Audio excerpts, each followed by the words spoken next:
how much is a Spiro bike currently? Yeah, unfortunately, we are one of their dealer. Okay.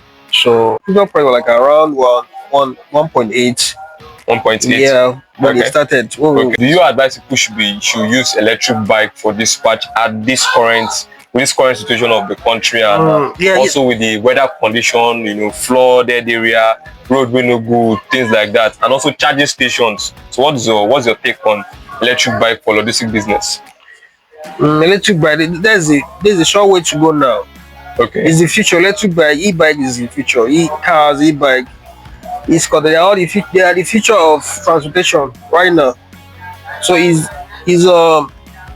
ideal for people to start keying into it. I also have problem with the fact that we don't have enough charging station for electric bike. That's number one thing. And number two thing is rider maintaining electric bike. We have a lot of riders that cannot even maintain proper fuel powered bike.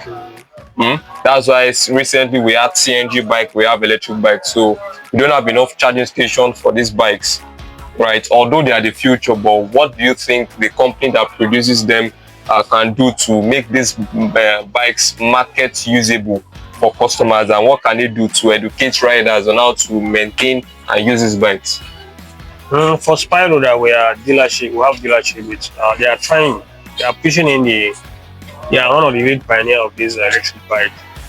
They are placing in most locations. They have charging booths whereby you can easily swap your battery and move on. You don't have to waste time. Just pay 1.4 and pick up a battery. 1.4 for just battery swapping. Yes. Yeah. And that works. So they have service station. Station. Any place they are doing, any place you are to do swap your battery, you can actually engage them with the servicing of the bike. If there's anything that is wrong with the bike, they can help you to replace the parts and all that. So okay.